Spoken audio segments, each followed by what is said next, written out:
Good morning, students. Once again, we are in front of each other.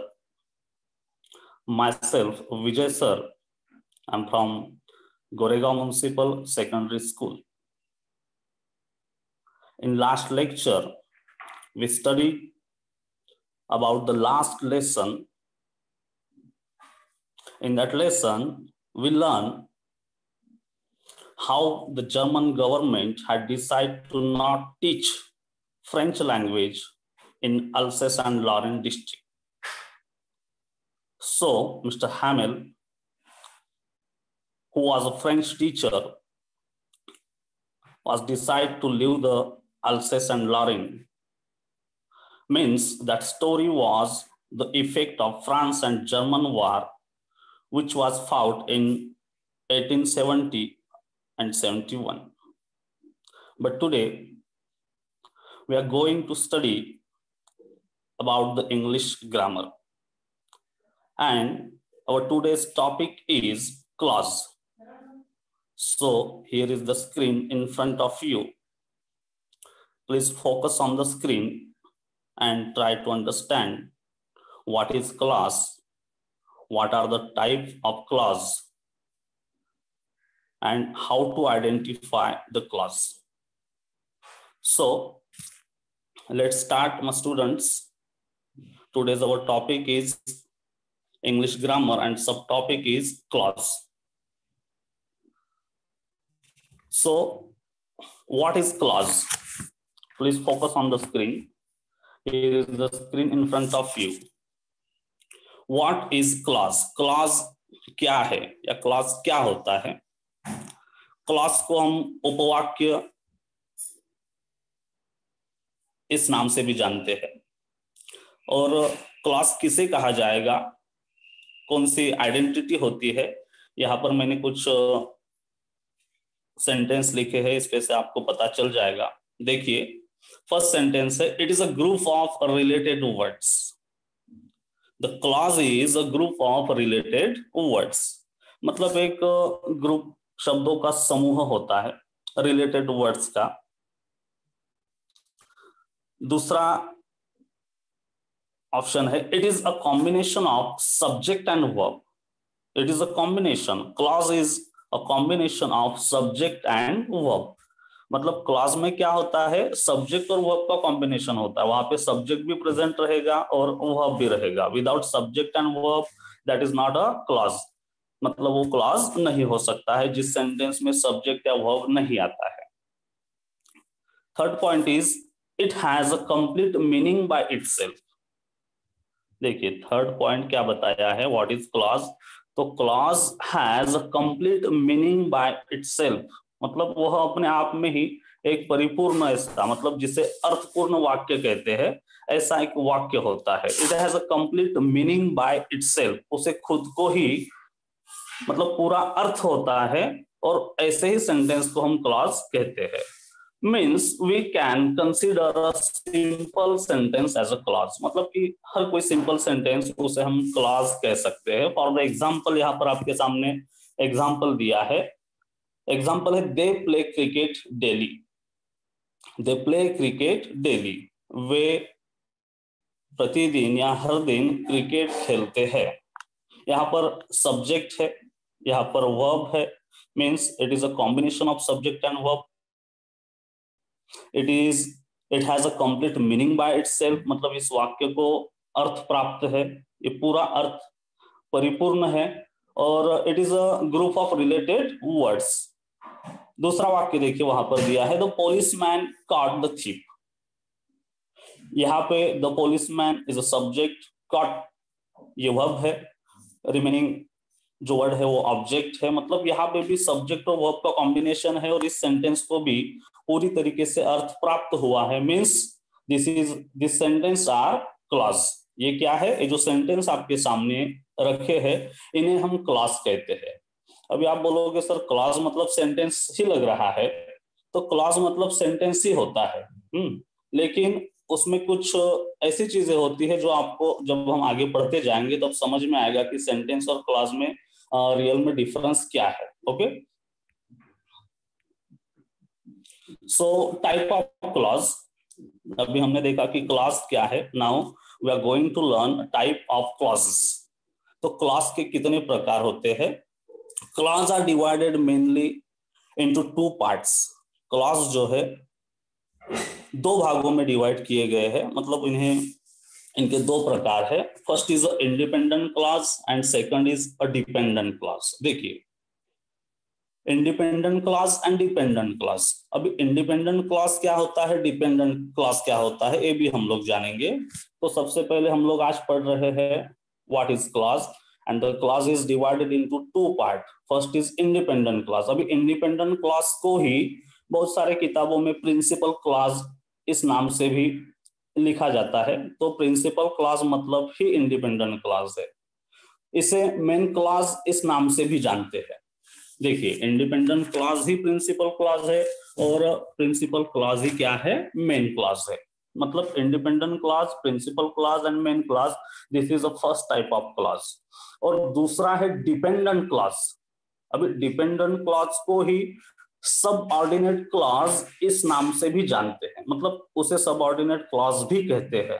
Dependent clause and subordinate clause both are same. Independent and dependent, these are two types of clause. Independent को main clause, principal clause भी कहते हैं. Dependent clause को क्या कहते हैं, सब ordinate clause कहते हैं. Is it clear? देखिए, independent clause doesn't need any other clause for its existence. मतलब कि इंडिपेंडेंट क्लॉज को doesn't need any other clause for its existence. अपने अस्तित्व को दर्शाने के लिए उसे किसी दूसरे सेंटेंस की, दूसरे क्लॉज की जरूरत नहीं होती है.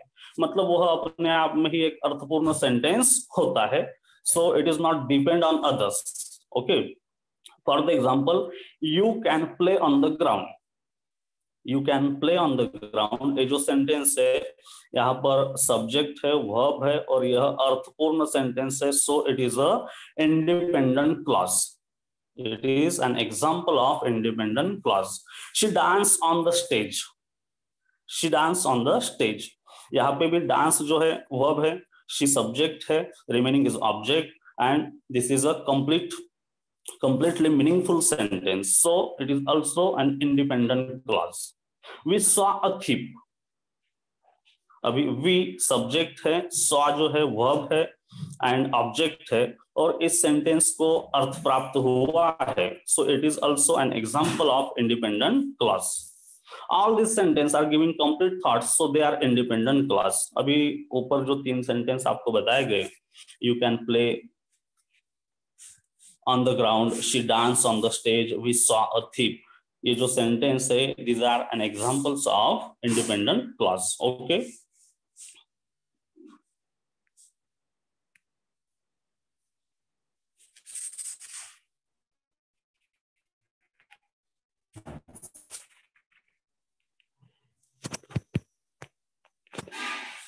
सो व्हाट इज डिपेंडेंट क्लॉज. अभी क्लॉज का पहला प्रकार हमने पढ़ा इंडिपेंडेंट क्लॉज, वो कैसे आइडेंटिफाई किया जाता है. Now this is second type, what is dependent clause. Dependent clause क्या है? देखिए, it has a subject and verb. इसमें भी सब्जेक्ट और वर्ब का कॉम्बिनेशन होता है. It doesn't have a complete thought और मीनिंग. लेकिन ये जो होता है एक अर्थपूर्ण सेंटेंस नहीं होता है. It is depend on independent clause for complete meaning. और ये पूरी तरीके से डिपेंड होता है, इसका नाम ही डिपेंडेंट क्लॉज है. हाँ, और ये पूरी तरीके से इंडिपेंडेंट क्लॉज पर कंप्लीट मीनिंग के लिए डिपेंड रहता है. So it's called a dependent clause. For the example, आपके सामने एग्जाम्पल है, देखिए, you can do what ever you like. You can do what ever you like. अभी यहाँ पर दो सेंटेंस आपको दिखाई दे रहे हैं. This is a complex sentence. You can do, you can do ये जो है हमारा डिपेंडेंट क्लॉज है, जिसे हम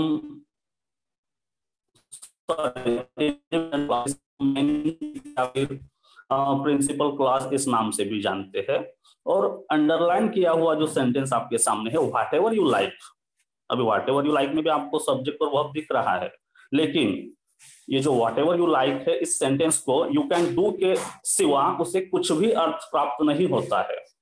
what ever you like, what ever you like. लेकिन जब उसे यू कैन डू यह सेंटेंस जोड़ा जाएगा तो व्हाट एवर यू लाइक इस सेंटेंस को मीनिंग प्राप्त होगा।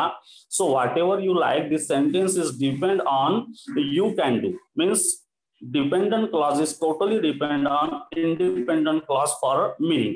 मतलब अर्थ प्राप्त होने के लिए वह दूसरे पर डिपेंड होता है, so that it's called dependent clause, इसीलिए उसे डिपेंडेंट क्लॉज कहा जाता है।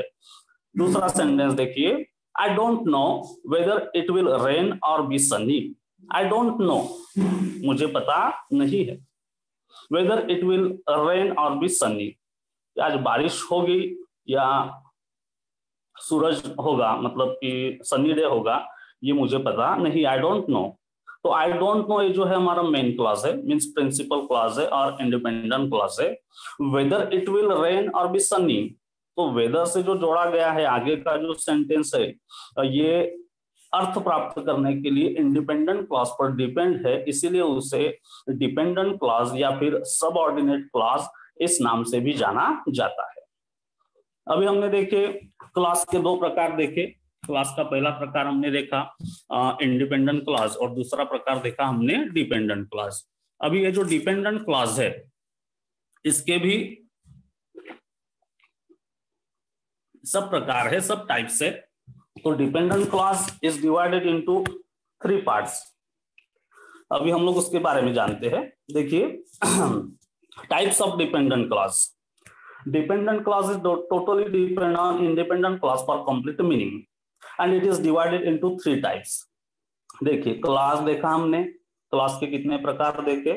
2 प्रकार देखे, एक है इंडिपेंडेंट क्लॉज और दूसरा है डिपेंडेंट क्लॉज। इंडिपेंडेंट क्लॉज को ही मेन क्लॉज या फिर प्रिंसिपल क्लॉज इस नाम से जानते हैं। और ये जो डिपेंडेंट क्लॉज है, सॉरी डिपेंडेंट क्लॉज जो है ये पूरी तरीके से डिपेंड होता है इंडिपेंडेंट क्लॉज पर, इसलिए उसे सबऑर्डिनेट क्लॉज इस नाम से भी जानते हैं।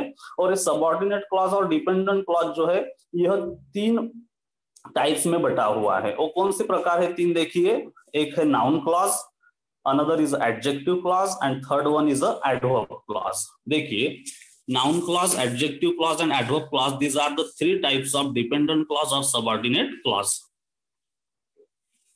अभी हम लोग सबसे पहले सबऑर्डिनेट क्लॉज का जो पहला प्रकार है नाउन क्लॉज। अभी नाउन क्लॉज क्या होता है, उसे किस तरीके से आइडेंटिफाई किया जाता है, ये हम लोग डिटेल में जानते हैं। देखिए, और यही खास तौर पे आपको एग्जाम में पूछे जाते हैं। जैसे कि कोई एग्जांपल होगा और उसे आपको कहा जाएगा कि add a noun clause, add adjective clause, identify the clause, identify the main clause. इस तरीके से सवाल 1 नंबर के लिए आपको एग्जाम में पूछे जाते हैं। देखिए noun clause, the clause acts in a sentence as a noun, it's called a noun clause. It is known as dependent clause और सबऑर्डिनेट क्लॉज। नाउन क्लॉज क्या होता है कि the clause acts in a sentence, किसी वाक्य में अगर कोई क्लॉज नाउन की भूमिका अगर वो अदा करता है, the clause acts in a sentence as a noun, मतलब कोई क्लॉज किसी वाक्य में नाउन की भूमिका अगर प्ले करता है तो that's called a noun clause. It is known as a dependent clause और सबऑर्डिनेट क्लॉज। नाउन क्लॉज को डिपेंडेंट क्लॉज या सबऑर्डिनेट क्लॉज भी कहा जाता है क्योंकि उसी का वह सब टाइप है।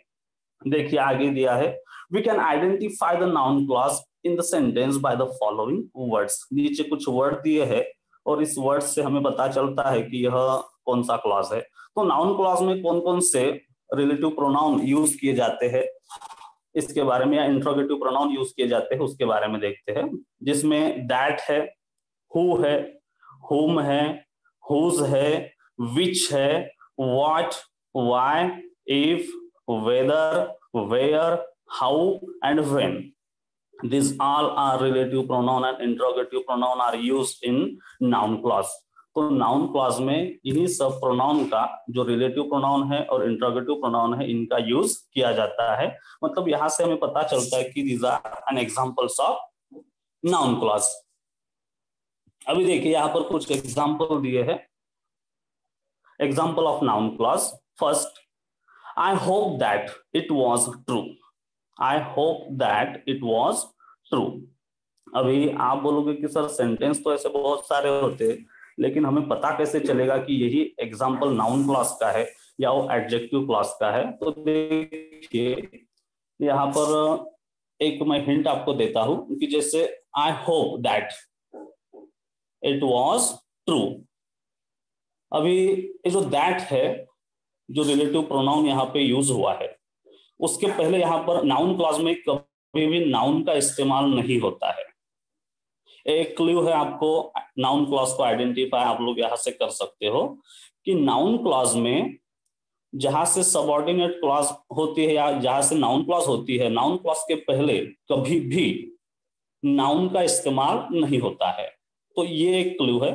दूसरा क्लू है कि अगर वर्ब को, मेन क्लॉज में जो वर्ब आती है, उस वर्ब को हम व्हाट से अगर प्रश्न पूछते हैं तो हमारा जो आंसर होता है वह नाउन क्लॉज का होता है। तीसरा क्लू ऐसा है कि यहाँ पर जो हम रिलेटिव प्रोनाउन या इंटरोगेटिव प्रोनाउन उनका इस्तेमाल करते हैं तो उनका साउंड जैसे क के स्वर में होता है। जैसे कि देखिए दैट, दैट का मीनिंग होगा कि, हु कौन, हुम किसका, विच कौन सा, व्हाट क्या, व्हाई क्यों, मतलब क का साउंड आता है। और क का साउंड या फिर प्रोनाउन के पहले, रिलेटिव प्रोनाउन के पहले हमेशा नाउन यूज नहीं होगा, मोस्ट ऑफ वर्ब का यूज होगा। और उस वर्ब को अगर व्हाट से सवाल पूछते हैं तो हमें जो क्लॉज मिलती है वह नाउन क्लॉज होती है। तो देखिए यहाँ पर I hope that it was true. I hope, hope करना मतलब उम्मीद करना। आई होप मैंने उम्मीद की कि इट वाज ट्रू, कि वह सच होगा, कि वह सच था, ऐसी मैंने उम्मीद की। तो दैट का यहां पर साउंड क्या हो रहा है, की। दूसरा सेंटेंस देखिए, they want to know where she lives. ये जो वेयर शी लिव्स है ये हमारा नाउन क्लॉज है और नाउन क्लॉज वेयर से शुरू हुआ है। दे वांट टू नो, वे जानना चाहते हैं। क्या जानना चाहते हैं? What they want to know, they want to know where she lives. या फिर वेयर, ये जो रिलेटिव इंट्रोगेटिव प्रोनाउन लगा है तो वेयर का साउंड कहाँ हो रहा है, मतलब क से। जैसे अगर आप एडजेक्टिव क्लॉज में जाओगे तो वहां वेयर का साउंड जहां होगा, मतलब वहां ज का साउंड आएगा, यहाँ पर क का साउंड आएगा। और वेयर के पहले नाउन का इस्तेमाल नहीं है, वर्ब का इस्तेमाल हुआ है। Means this is also an example of noun clause. Tell me what you are doing. Tell me what you are doing. What tell me, मुझे क्या बताओ, व्हाट यू आर डूइंग, कि आप क्या कर रहे हो। सो व्हाट का साउंड क से हो रहा है, उसके पहले अगर आप घर को अगर व्हाट से सवाल पूछते हो तो आपको आंसर मिलेगा। So this is also an example of noun clause. I know, मैं जानता हूं। Which pen you want, which pen you want, मैं जानता हूं। मैं क्या जानता हूं, विच पेन यू वांट, कि आपको कौन सी पेन चाहिए। तो विच का साउंड क्या बन रहा है, कौन सी, मतलब क से शुरू हो रहा है और विच के पहले नाउन नहीं है। So we are clear that this is also an example of noun clause. Inform him when he will come. Inform him when he will come. What inform him, उन्हें क्या इन्फॉर्म करना है कि व्हेन ही विल कम, कि वो कब आएगा। When, when मतलब कब। तो व्हेन का साउंड क से हो रहा है। So this is also an example of noun clause. I fear that I will fail. I fear, ये हमारा मेन क्लॉज हुआ, and that I will fail, मुझे डर लग रहा है किस बात का, कि मैं फेल हो जाऊंगा। दैट, की, क का साउंड आ रहा है। She wants to know who has done this. She wants to know, वो जानना चाहती है। हु हैज डन दिस, यह किसने किया, यह वो जानना चाहती है किसने।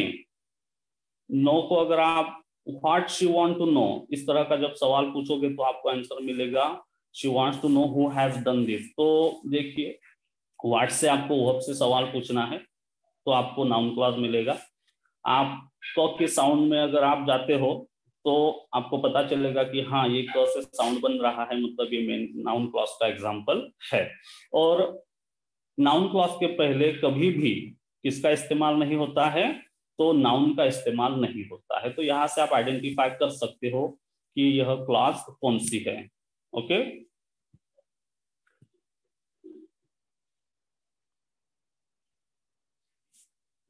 हाँ, अभी दूसरा एग्जांपल आया है, मतलब दूसरा प्रकार है क्लॉज का, adjective clause. What is mean by adjective clause? It is a group of words, यह एक शब्दों का समूह होता है। It has a subject and verb, इसमें भी सब्जेक्ट और वर्ब का कॉम्बिनेशन होता है। And it acts as an adjective in the sentence, और यह सेंटेंस में एडजेक्टिव की भूमिका प्ले करते हैं। मतलब एडजेक्टिव आपको पता है, हु डिस्क्राइब नाउन और pronoun, that's called an adjective. It describes noun और प्रोनाउन, देखिए यहाँ पे दिया है कि वह नाउन और प्रोनाउन को डिस्क्राइब करते हैं। एग्जांपल पढ़ दे, देखिए रिलेटिव प्रोनाउन और रिलेटिव एडवर्ब का इस्तेमाल यहाँ पर किया जाता है मोस्ट ऑफ, और रिलेटिव एडजेक्ट प्रोनाउन और एडजेक्टिव कौन से देखते हैं?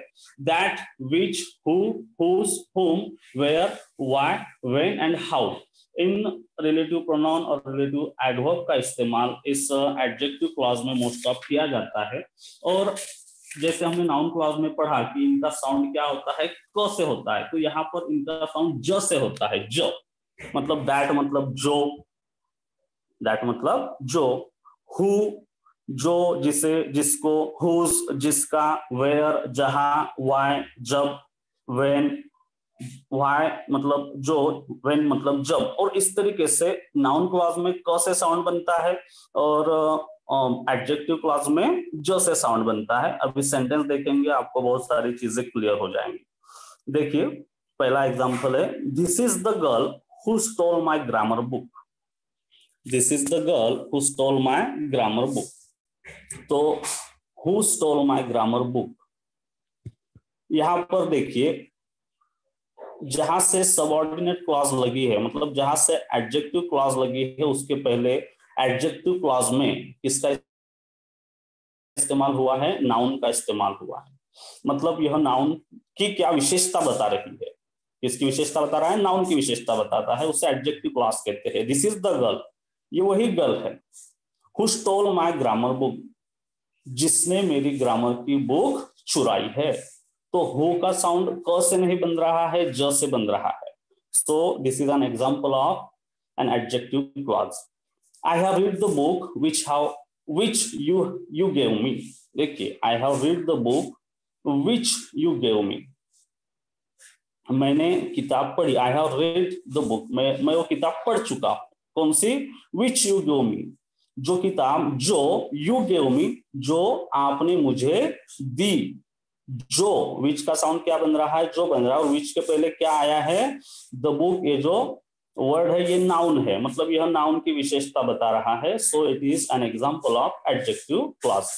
हमने नाउन क्लॉज में देखा कि नाउन क्लॉज के पहले कभी भी नाउन नहीं आती है, और एडजेक्टिव क्लॉज में यहाँ पर मोस्ट ऑफ नाउन ही आती है।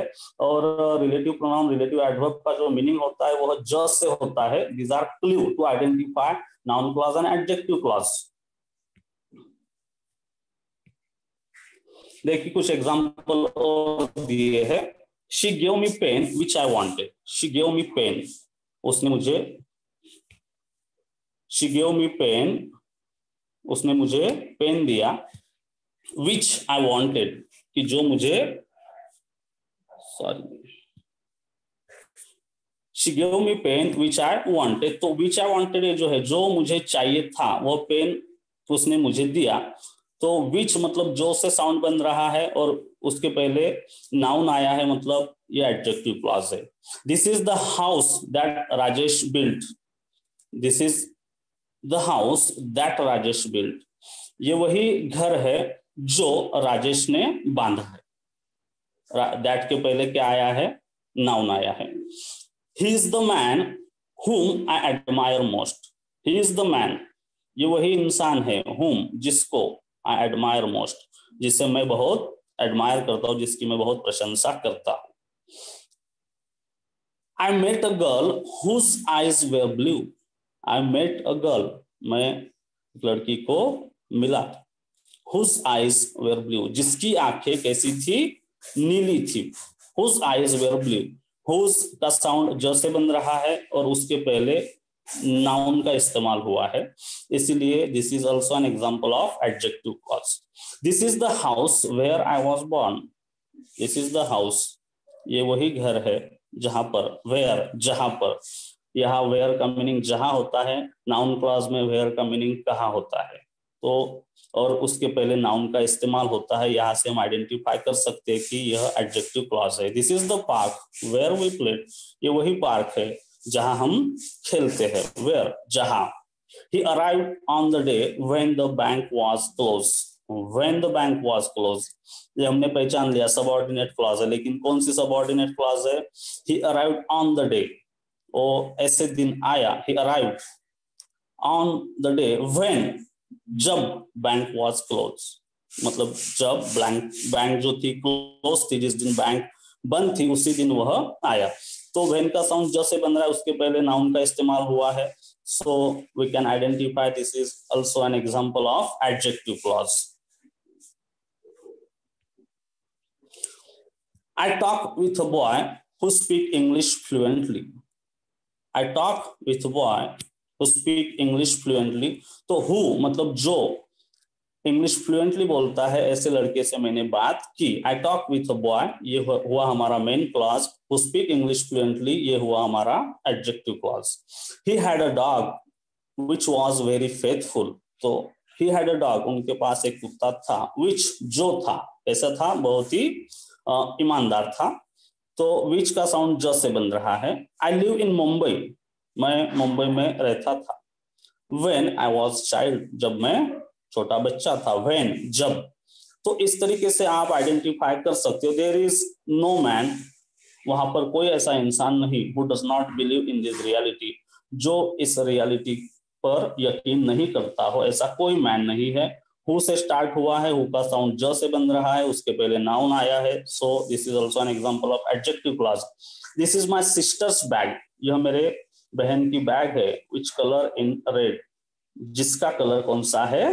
रेड है। तो यहाँ पर हम लोग देख सकते हैं रिलेटिव प्रोनाउन और रिलेटिव एडवर्ब का साउंड ज से बनता है, उसके पहले नाउन का इस्तेमाल होता है, और ऐसे सेंटेंस को एडजेक्टिव क्लॉज कह के पुकारते हैं।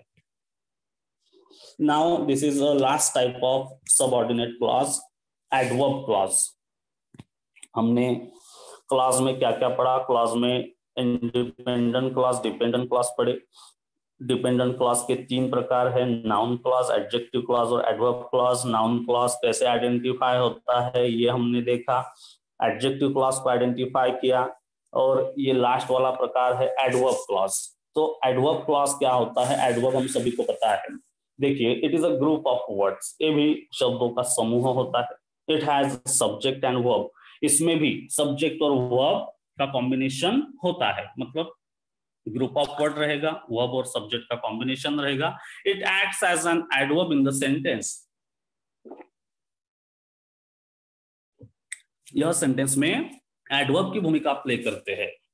It modifies verb, adjective and other adverb in the sentence, यह सेंटेंस में वर्ब को, एडजेक्टिव को, एडवर्ब को क्या करते हैं? मॉडिफाई करते हैं, उसके बारे में डिस्क्रिप्शन बताते हैं। We use subordinate conjunction in adverb clause, अब यहाँ पर एडवर्ब क्लॉज में मोस्ट ऑफ सबऑर्डिनेट कंजंक्शन का ही यूज किया जाता है सेंटेंस को ज्वाइन करने के लिए। एग्जांपल देखते हैं, पता चलेगा। अब एडवर्ब क्लॉज जो है वो अलग अलग भागों में बटा हुआ है, जैसे adverb clause of time, adverb clause of place, adverb clause of reason, adverb clause of उसमें हम देख सकते हैं पर्पस। तो एक एक को हम लोग अलग अलग करके पढ़ते हैं ताकि वो बहुत अच्छे से आपको समझ में आएगा। देखिए, एडवर्ब क्लॉज ऑफ टाइम, तो सबसे पहले यह मतलब एडवर्ब क्लॉज ऑफ टाइम हमें समय का बोध कराता है कि समय के बारे में इस सेंटेंस में हमें जानकारी दी जा रही है। देखिए, एडवर्ब क्लॉज ऑफ टाइम में हम सबऑर्डिनेट जो कंजंक्शन है कौन कौन से होते हैं? When, while, until, till, after, since, as soon as, before, then and whenever, इस सबऑर्डिनेट कंजंक्शन का use adverb clause of time में किया जाता है। कुछ सेंटेंस है जिससे आपको पता चलेगा। देखिए, I get up, got up हुआ है, I get up before the sunrise, I get up before the sunrise. मैं उठता हूं, आई गेट अप, मैं प्रतिदिन उठता हूं बिफोर द सनराइज। ये बिफोर के पहले, बिफोर द सनराइज मतलब सूरज उगने के पहले ही मैं उठता हूं। तो किसी समय के बारे में यहां पर आपको जानकारी दी जा रही है कि सूरज उगने के पहले मैं उठ जाता हूं। I get up before the sunrise. So यहां से हम लोग पता कर सकते हैं कि यह जो एग्जाम्पल है किस चीज का है, एडवर्ब क्लॉज ऑफ टाइम का है। यहाँ पर टाइम के बारे में बताया जा रहा है। 5 hours have passed since he began the work. 5 hours have passed, 5 घंटे बीत चुके हैं। since he began the work मतलब कि उसने काम शुरू करके कितने घंटे बीत चुके हैं, 5 घंटे। तो यहाँ पर समय के बारे में बताया जा रहा है और इस एडवर्ब क्लॉज ऑफ टाइम को सिंस से जोड़ा गया है। शी वेंट होम, वो घर गई। She went home after she had finish her work, अपना काम खत्म करने के बाद वह घर गई। तो कब घर गई, तो after she finish, she had finish her work, अपना काम खत्म करने के बाद। तो यहाँ पर भी हमें समय के बारे में पता चल रहा है। Don't cry while the child स्लीप्स, while the child स्लीप्स, जब बच्चे सोते हैं डोंट क्राई, तो उस समय आपको चिल्लाना नहीं चाहिए। तो ये भी समय के बारे में ही हमें जानकारी दे रहा है। She smile when she saw me, she smile वो हंसती या वो हंसी, व्हेन शी सॉ मी जब उसने मुझे देखा, वो मुस्कुराई, जब भी उसने मुझे देखा वह मुस्कुराई। तो यहाँ पर हमें एडवर्ब क्लॉज ऑफ टाइम के बारे में पता चल रहा है। दूसरा क्लॉज है एडवर्ब क्लॉज, जो है एडवर्ब क्लॉज ऑफ प्लेस, मतलब किसी स्थान के बारे में यह हमें बोध करवाता है। और यहाँ पर हम लोग where, wherever and whence इस कंजंक्शन, सबऑर्डिनेट कंजंक्शन का यूज करते हैं। देखिए सेंटेंस पढ़ते हैं। You can put it wherever you like, you can put it, you can put it ये हुआ हमारा main clause. Wherever you like,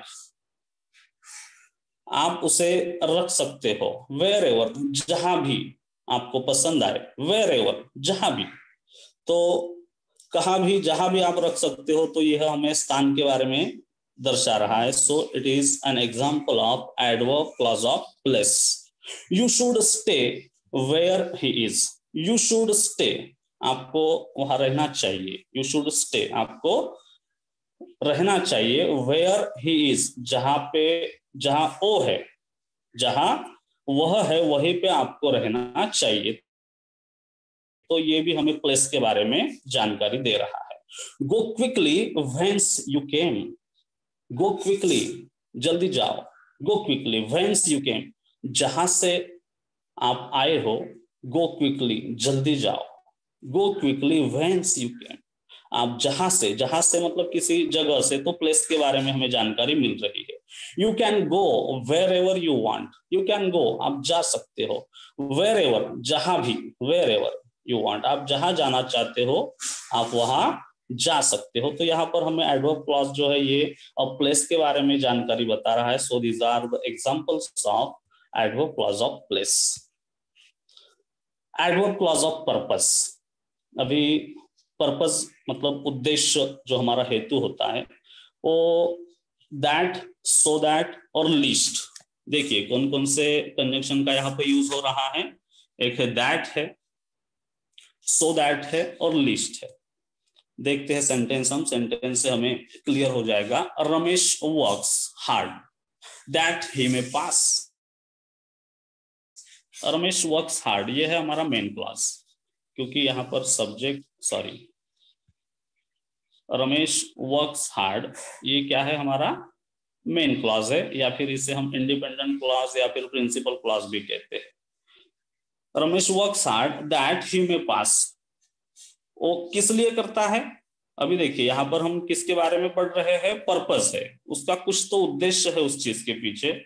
वो कड़ी मेहनत करता है ताकि, दैट का मीनिंग यहाँ पे ताकि, ही में पास ताकि वो पास हो जाए, मतलब किसी कार्य को करने के पीछे उसका कोई पर्पस है और वो पर्पसली किसी कार्य को कर रहा है ताकि वो पास हो जाए, इसलिए वो मेहनत करता है। इसीलिए ये जो एग्जांपल है एडवर्ब क्लॉज ऑफ पर्पस का है। Note it down, list you should forget it. देखिए नोट इट डाउन, ये जो नोट इट डाउन है ये हमारा मेन क्लॉज है। नोट इट डाउन, इसे नोट कीजिए। List you should forget it. List का मीनिंग यहाँ पर ऐसा ना हो या फिर जिससे कि, नोट इट डाउन इसे लिख लीजिए जिससे कि भूल ना जाओ, मतलब ऐसा ना हो कि आप भूल जाओ, इसलिए आप इसे लिख लीजिए। तो ये जो लिस्ट से जुड़ा हुआ जो क्लॉज है यह हमारा एडवर्ब क्लॉज ऑफ पर्पस है। We eat so that we may live. We eat, हम खाते हैं, so that we may live, जिससे कि हम जी सके। मतलब सो दैट से जो सबऑर्डिनेट क्लॉज से वो जो जुड़ा है वह हमें दर्शा रहा है कि यह हमें किसी पर्पस के बारे में जानकारी दे रहा है। वी ईट, हम खाते हैं, इसलिए खाते हैं जिससे कि हम जी सके, जिंदा रह सके। रमेश मेहनत करता है, किस लिए करता है? ही में पास, ताकि वो पास हो जाए। तो दैट से जुड़ा हुआ दैट ही में पास, लिस्ट से जुड़ा हुआ lest you should forget it, that we may live. तो ये जो सेंटेंस है यह हमें एडवर्ब क्लॉज ऑफ पर्पस के बारे में जानकारी देते हैं। एडवर्ब क्लॉज ऑफ रीजन, देखिए रीजन, रीजन मतलब कोई कारण होता है। तो कारण के लिए हम बिकॉज, एज, सिंस और इन दैट इस सबऑर्डिनेट कंजंक्शन का यूज करते हैं। सेंटेंस देखिए, he can't run because he is weak. He can't run, और दौड़ नहीं सकता है। ही कांट रन बिकॉज, क्योंकि, वो क्यों दौड़ नहीं सकता है? क्योंकि वह वीक है, he is weak. He can't run because he is weak, और दौड़ नहीं सकता है क्योंकि वह वीक है, या वो वीक है इसलिए वो दौड़ नहीं सकता है। यहाँ पर रीजन दिया है, वो किसी कार्य को क्यों नहीं कर सकता है या क्यों कर सकता है, उसका रीजन यहाँ पर हमें पता चल रहा है। So this is an example of adverb clause of reason. देखिए, Radha could not come to school. Radha school नहीं आ सकी या नहीं आ पाई। वो क्यों नहीं आ पाई? बिकॉज शी वॉज इल, क्योंकि वह बीमार थी, इसलिए वह स्कूल नहीं आ पाई। यहाँ पे भी हमें रीजन मिल रहा है राधा का स्कूल न आने का। As they were injured, they could not play. They could not play, वे खेल नहीं सके। दे कुड नॉट प्ले, वे खेल नहीं सके। क्यों नहीं खेल सके? एज दे वेर इंजर्ड, क्योंकि वो क्या थे? इंजर्ड थे, इसलिए वो खेल नहीं सके। Okay. Since he is weak he can't run. Since he is weak he can't run, और दौड़ नहीं सका। सिंस, क्योंकि ही इज वीक, क्योंकि, सॉरी, ही कांट रन, वो दौड़ नहीं सकता है क्योंकि वह क्या है? वीक है। तो सिंस से जुड़ा हुआ यह जो सेंटेंस है एडवर्ब क्लॉज ऑफ रीजन का sentence. Adverb clause of result, result परिणाम के बारे में हमें दर्शाता है। तो परिणाम दर्शाने के लिए सो दैट और सच दैट ऐसे सबऑर्डिनेट कंजंक्शन का हम लोग यूज करते हैं। सेंटेंस देखते हैं। Ramlal is so rich that he can buy a new car. देखिए रिजल्ट दिया है यहाँ पर, क्या रिजल्ट होता है किसी चीज का, क्या परिणाम हो सकता है? Ramlal is so rich, Ramlal बहुत अमीर है। That he can buy a new car, वह इतना अमीर है, वह बहुत अमीर है कि वो कार भी खरीद सकता है। He can buy a new car, वह इतना अमीर है। मतलब रामलाल के अमीरी का परिणाम दर्शाया है कि वह कार भी खरीद सकता है। तो ये सो दैट से जो सेंटेंस ज्वाइन किया गया है वह जो है एडवर्ब क्लॉज ऑफ रिजल्ट का सेंटेंस है। It is such a book that everyone likes it. यह इस तरह की किताब है, दैट एवरीवन लाइक्स इट, कि जिसे हर कोई पसंद करता है। तो उसका देखिए रिजल्ट क्या है, ये कैसी किताब है? तो ऐसी है कि इसे हर कोई पसंद करता है। So that, such that, Renu was so weak that she could not walk. Renu was so weak, वह इतनी कमजोर है, that she could not walk, कि वो चल नहीं सकी। वो इतनी कमजोर थी कि वो चल नहीं सकी। तो कमजोरी का जो परिणाम किस चीज पे हुआ? तो उसके चलने पे हुआ है। तो यही चीज हमें एडवर्ब क्लॉज ऑफ रिजल्ट में पता चलती है। Adverb clause of condition, condition सभी को पता है शर्त, तो शर्त के बारे में और इफ और अनलेस का मोस्ट ऑफ यहाँ पर यूज किया जाता है। देखिए if unless in case on condition that provided और वेदर, मोस्ट ऑफ इफ और अनलेस का यहाँ पर यूज किया जाता है। देखिए सेंटेंस पढ़ते हैं, if you work hard you will be successful, you will be successful, this is an example of main class. If you work hard, अगर आप मेहनत करते हो, अगर आप मेहनत करते हो तो क्या होगा, यू विल बी सक्सेसफुल। और ये कंडीशन दी है आपके सामने, अगर आप ये करोगे तो ये होगा। अनलेस यू वर्क हार्ड, अगर आप मेहनत नहीं करते हो, अनलेस निगेटिव फॉर्म में होता है, उसको निगेटिव मीनिंग होता है। Unless you work hard you will fail, आप अगर मेहनत नहीं करोगे तो आप फेल हो जाओगे। If you do not run fast, अगर आप तेज नहीं दौड़ते हो, you will miss the train, क्या हो जाएगा, आप ट्रेन मिस कर जाओगे। You will miss the train is a main clause, and if you do not run fast is a subordinate adjective clause of sorry adverb clause of condition. देखिए if it rains the farmers will be happy, if it rains, ये जो sentence है if से start हुआ है, this is also an example of adverb clause of condition. Adverb clause of contrast, contrast विरोधाभास होता है। देखिए कैसे विरोध दर्शाता है, कौन से वर्ड दर्शाते, though, although, however, even if, इन शब्दों से कॉन्ट्रास्ट दर्शाया जाता है।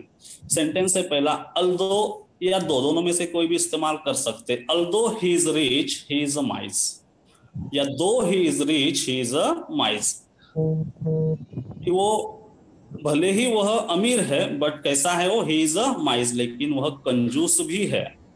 तो अल्दो ही इज, सॉरी,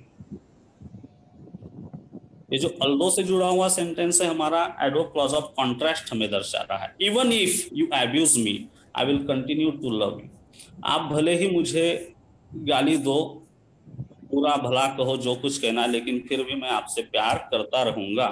तो इवन इफ, ऑल्दो, दो, हाउएवर से जुड़े हुए sentence adverb clause of contrast का एग्जांपल होते हैं। And this is last adverb clause of comparison, comparison किया जाता है एज देन, एज इफ और एज। अब यहाँ पर एडवर्ब क्लॉज ऑफ कंपैरिजन में डिग्री और मैनर ये दो भागों में डिवाइड हुआ है। जैसे कि पहला एग्जांपल है, she is not taller than her husband, वह अपने पति से टॉलर नहीं है देन हर हस्बैंड। ये जो सेंटेंस है हमें adverb clause of comparison, comparison हो रहा है हस्बैंड और वाइफ के बीच। Not so clever as you think, वह इतना क्लेवर नहीं है एज यू थिंक, जितना आप सोचते हो वह इतना क्लेवर नहीं है। तो यहाँ पर डिग्री का कंपैरिजन दिया है। अभी मैनर्स के बारे में बता रहे कि she walks as if he were lame, he walks as if he were lame, तो एज इफ से जुड़ा हुआ सेंटेंस। वह चलता है, कैसे चलता है, एज इफ जैसे कि वह लंगड़ा है, एज इफ जैसे कि ही वेयर लेम, जैसे कि वह लंगड़ा है ऐसे वह चलता है। मैनर्स बताया है, वो ऐसे चलता है, वो ऐसे करता है, वो ऐसे बोलता है। I will do as you tell me, I will do मैं करूंगा, एज यू टेल मी जैसा आप मुझे कहोगे वैसे ही मैं करूंगा। तो इस तरीके से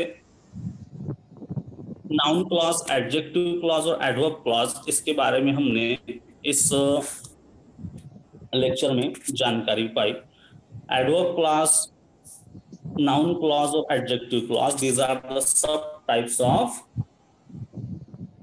dependent clause, and the clause is divided into two parts, independent clause and dependent clause. Okay, so today we learn about the clauses, and the clause is divided into two main parts. First is independent clause and another is dependent clause, and the dependent clause is also divided into three parts. Which are they? They are noun clause, adjective clause, and adverb clause.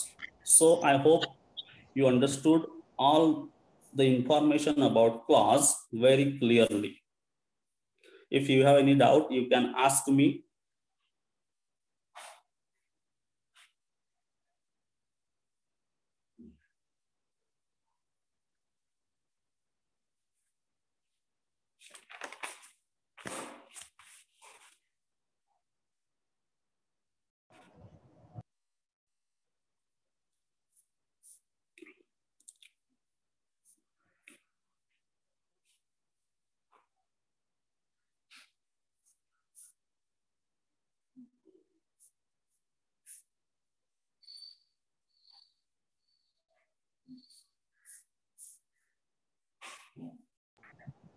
So students, in this way, today we learn about the clause. The clause are divided into two main parts. First is independent clause and second is a dependent clause. And dependent clause are also divided into three parts: noun clause, adjective clause, and adverb clause. So I hope you would like this lecture and you understand it very clearly. Thank you so much.